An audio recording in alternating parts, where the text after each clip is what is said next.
Hello મિત્રો, શેરબજારની વાતોમાં મિત્રો આજે એક મસ્ત વાત કરવી છે જે તમને જીવનમાં પણ ઉપયોગી આવે એવી વાત.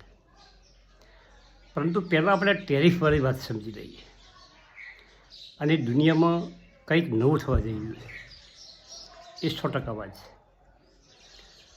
પરંતુ આમાં કેટલા મક્કમ આપણે રહી શકે અને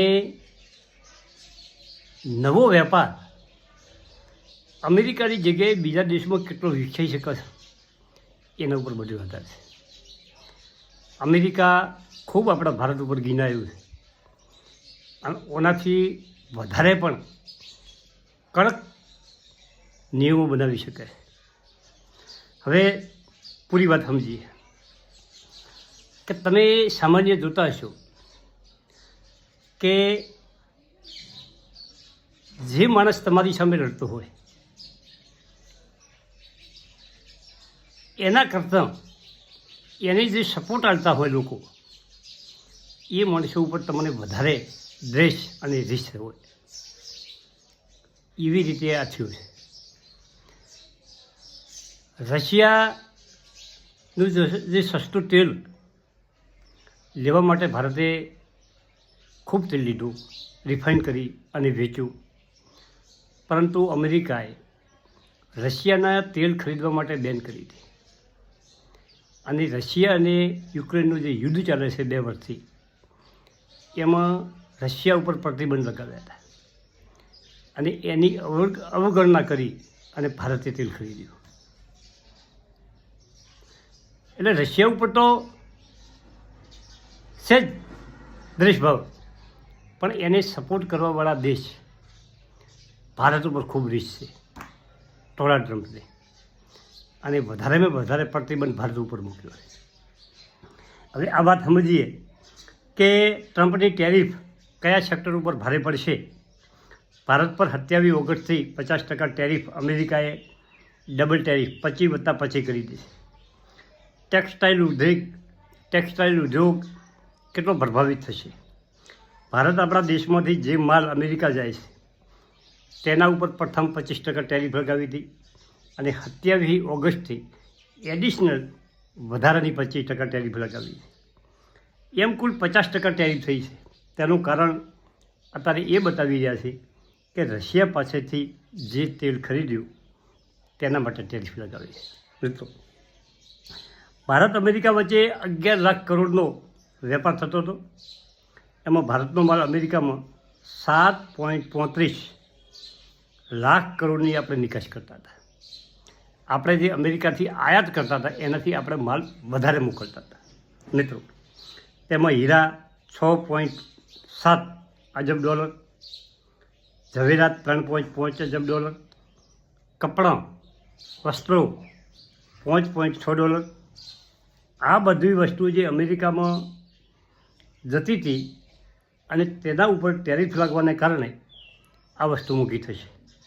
ફર્નિચર જેવી વસ્તુ, જેને કારણે ભારતીય ઉત્પાદનનું વેચાણ અહીંયા ઘટશે, અમેરિકામાં ઘટશે. અને ત્યાં જે દેશોની ટેરિફ ઓછી લગાવી છે અમેરિકાએ તે દેશોનો માલ જ વેચાશે. મિત્રો, એમનો માલ વધુ વેચાશે, આપણો માલ ઓછો વેચાશે. ચીન, વિયેતનામ, બાંગ્લાદેશ, પાકિસ્તાન જેવા દેશ ઉપર ટેરિફ આપણા કરતાં ઓછી છે અને તેને કારણે તેમનો માલ અમેરિકામાં વધુ વેચાશે. આ બધા દેશોનો વેપાર અમેરિકામાં વધશે. હીરા, ઝવેરાત, કપડાં, ફર્નિચર આ સેક્ટરમાં સૌથી વધુ અસર થશે. પરંતુ ભારતે પણ સ્પષ્ટ કર્યું છે કે સંવાદને ભોગે, દેશના હિતોને ભોગે કોઈ સમાધાન કરવામાં આવશે નહીં. આપણે પણ હવે બીજા વિકલ્પો શોધવા પડશે અને બીજું બજાર શોધવું પડશે અને ડેરી ઉદ્યોગ અને ખેડૂતોના હિતોનું રક્ષણ સાથે કોઈ સમાધાન નહીં કરવે એવું PM મોદીએ બયાન આપેલું છે. અને કાલે ટેરિફ પછી વિદેશ રાજ્યમંત્રીની પ્રતિક્રિયા આવી છે. ભારપૂર્વક તેમણે કહ્યું છે કે આપણું અર્થતંત્ર અને આપણા ઉદ્યોગો મજબૂત છે અને દેશને નુકસાન થવા દેવામાં આવશે નહીં. ભારત આર્થિક પડકારોનો સામનો કરવા માટે સંપૂર્ણપણે સજ્જ છે અને પોતાની આર્થિક શક્તિને આધારે ટેરિફની જે નકારાત્મક અસરો થવાની છે તેનું સંતુલન કરશે.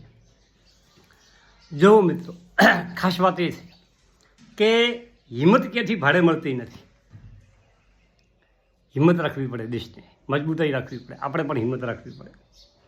અને કોશિશનો ક્યાંય કારખાનો હોતો નથી. કોશિશના ક્યાંય કારખાનો હોતો નથી. અને તે આપણે જાતે જ કરવું પડે છે. સારા કામો કરતા રહો અને દેશના હિતોને ધ્યાન રાખી સ્વદેશી વસ્તુઓ અપનાવતા રહો. કોઈ વખાણ કરે કે ના કરે, અડધી દુનિયા ઊંઘતી હોય છતાં સૂર્ય એને ટાઈમે ઉગી જાય છે. હવે વાત એ આવી, મહત્ત્વની વાત હવે આવે કે ઇંગ્લેન્ડ, અંગ્રેજો આપણા કહેવામાં, એ નાનકડો દેશ છે. વિસ્તારની દેશ એ ભારતથી ખૂબ નાનો, પરંતુ એણે આપણા ઉપર કેટલાય વર્ષો રાજ કર્યું. વિશ્વના ઘણા દેશો ઉપર રાજ કર્યું. એ માનસિક રીતે મજબૂત એમનું મનોબળ હતું. આપણે પણ જો આપણું મનોબળ મજબૂત રાખશું ભારતનું, તો કાલે આપણે આ તકલીફમાંથી બહાર આવી જઈશું અને ઓનાથી વધારે મજબૂત બનીશું. હવે મને એક કિસ્સો યાદ આવે છે અને એ કિસ્સો હું તમારી સાથે શેર કરું છું. આ કિસ્સો બહુ સમજવા જેવો છે. એક ગુરુ અને ચેલો ફરતા ફરતા સાંજ પડી એટલે એ ખેડૂતને અહીંયા વિશ્રામ લેવા રહ્યા. તેમણે જોયું કે ખેડૂત પાસે એક ભેંસ હતી અને ખેડૂત સાથે એણે ચર્ચા કરી કે તમે તમારી આજીવિકા કઈ રીતે શું કરો છો, તમે તમારું જીવનનું નિર્વાહ કરવા માટે. એટલે એ ખેડૂતે કીધું કે મારા પાસે એ ભેંસ છે, મને દૂધ આપે છે અને એ દૂધ વેચી અને હું મારા કુટુંબનું ભરણ પોષણ કરું છું. તો પછી આ તમારા પાસે જે ખેતીની જમીન છે એમાં તમે ખેતી નથી કરતા? ના, કે હું ખેતી નથી કરતો, હું આરામથી આખો દિવસ આરામ કરું છું અને કેટલાય વર્ષથી મને આ ભેંસ દૂધ આપી જાય છે. એ ખેડૂત 5 કે 10 લીટર જે દૂધ ભેંસ આપતી હતી એમાં એનું કુટુંબનું ભરણ પોષણ થઈ જતું હતું. ખેડૂત નવું કાંઈ કરતો ન હતો. ગુરુને ચેલો રાત રોકાણા અને ગુરુએ ચેલાને કીધું કે આ ભેંસ આપણે આજથી અહીં ઉઠાવી લેવી. એ લોકોએ ભેંસ લઈ અને રાતે ભાગી ગયા. સવાર પડ્યું, ખેડૂતે રોકોકળ ચાલુ કરી. હવે શું કરશું? ભેંસ તો આપણા પાસે રહી નથી, હવે આપણે શું ખાશું અને શું કરશું? કુટુંબ ગભરાઈ ગયું. પણ એમણે એમના પાસે જમીન હતી, ખેડવાનું ચાલુ કર્યું. ધીમે ધીમે એમાંથી ઉત્પાદન ચાલુ થયું. ઉત્પાદન વધે ગયું. એણે ફર્સ્ટ ક્લાસ ખેતીમાં સારું ઉત્પાદન આવવાને કારણે ફર્સ્ટ ક્લાસ મકાન બનાવ્યું, બોર બનાવ્યો. ગુરુ અને ચેલાને એ થયું કે મારું હવે ખેડૂત શું કરતો છે? 10 વર્ષ પછી એ લોકો ફરતા ફરતા અહીંયા આવ્યા તો એમણે જોયું તો કે ભાઈ અહીં ખેડૂત રહેતો હતો, પણ અહીં તો બધું આ પાકા મકાનો અને આવી ખેતીના આવા બગીચાના બધું બની ગયું. આ શું થયું? એમણે તપાસ કરી અને જોયું તો એ ખેડૂત પાસે ગાડી હતી, ખેતરમાં સરસ મકાન હતું, ફળ ઝાડ રોપેલા હતા, સરસ ખેતી હતી. અને એ ખેડૂત ઓળખી ગયો ગુરુજીને અને ગુરુજીના પગમાં પડ્યો કે ગુરુજી, તમે મારી ભેંસ રાતે લઈ ગયા એ મને પાકી ખ્યાલ હતો, પરંતુ તમે ન લઈ ગયા હોત મારી ભેંસ તો આજે મારી પરિસ્થિતિ એ નહીં હોત, હું એમાંથી બાદ ના આવ્યો હોત. એમ માનશું આપણે પણ જે ટૂંકી આવક એક ઠેકાણેથી થતી હોય, થોડા ઘણા પૈસા કમાતા હોય પણ બીજે આપણી દૃષ્ટિ દોડાવતા નથી, તેમાં આપણે સંતોષ માની અને મોજ કરીએ, પણ તેમાંથી આપણો વિકાસ થઈ શકે નહીં. મારો એક મિત્ર હતો, મારે થોડીક વધારે 2-5 વર્ષ ઉંમર હશે. એ મિત્ર ઓફ પણ થઈ ગયા. એ ઉચ્ચરપી ગામના હતા, દેસાઈ હતા, બહુ સારા વિચારવાળા ભલો માણસ હતો. હું નોકરી કરતો તે પોતે આવતા તો અમે અડધો કલાક બે મસ્ત વાતો કરતા અને 2-3 દિવસે મારી મુલાકાતે આવી જતા. એમણે મને મસ્ત વાત કરી કે ભગવાનભાઈ, પચીનો દુષ્કાળ પડ્યો અને સતત 2 વાર વરસાદ ના પડ્યો. સારા ઘરોમાં ખાવાના ફોફો પડી ગયા અને મારા ગામમાં જે ગરીબ ખેડૂતો હતા એ ગોમ છોડીને અમદાવાદ ભેગા થઈ ગયા. પરંતુ અમારા જે 8-10 ઘર મજબૂત હતા, થોડી ઘણી અમારા પાસે પૂંજી હતી, ખેતીવાડી હતી, એને આધારે અમે ગામમાં ટકી ગયા. અને આજે પણ અમે ખેતીવાડી કરે છે અને અમને એની જમીન છે અમારા પાસે, એમાં અમારું ગુજરાન ચાલી જાય છે. પરંતુ જે પછીના કાળમાં અમદાવાદ જતા રહ્યા મિત્રો, આજે એ લોકો કરોડોપતિ, અજબોપતિ છે. અને અમદાવાદ પછી એમણે ધંધા રોજગાર કર્યા. નવા વિસ્તારમાં અમદાવાદનો જેમ વિકાસ થતો છે એમ જમીન લેતા ગયા. એક જમીન વેચી અને વળી પાછું 2-4 કિલોમીટર દૂર બીજી જમીન સસ્તામાં એનાથી વધારે લી. અમદાવાદ વળી પાછું અહીંયા વધે એટલે અમદાવાદ અહીંયા આવે એટલે એના કરોડો રૂપિયા આવે. એ વેચી અને વળી આગળ જઈ 2 કિલોમીટર આગળ વળી બીજી જમીન એનાથી વધારે લે. એમ કરતાં એ લોકો કરોડો અજબોપતિ થઈ ગયા.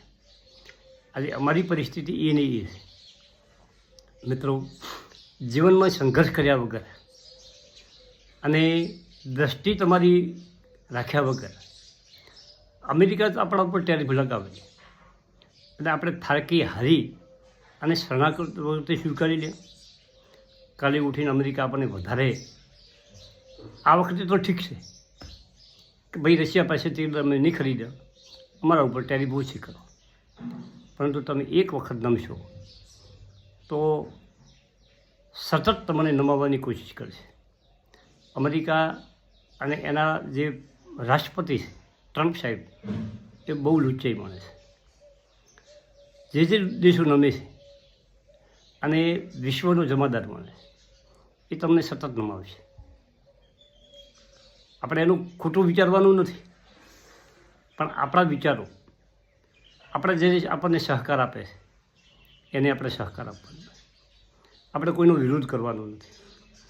આપણા જે ઉદ્યોગોને નુકસાન થશે એ આપણે બજાર બારે બીજા દેશો, 195 દેશો કુલ છે પૃથ્વી ઉપર, એમાંથી 20-25 સારા દેશો, મજબૂત દેશો છે. બાકીના બહુ નાના ક્ષેત્રવાળા દેશો છે. ત્યાં આપણે બજાર શોધી શકીશું, નવા વેપારો કરી શકીશું. અને આપણું અત્યારે જે ભારતનું અર્થતંત્ર છે એ મજબૂત છે. આપણે એમાંથી કોઈ ગભરાવાની જરૂર નથી.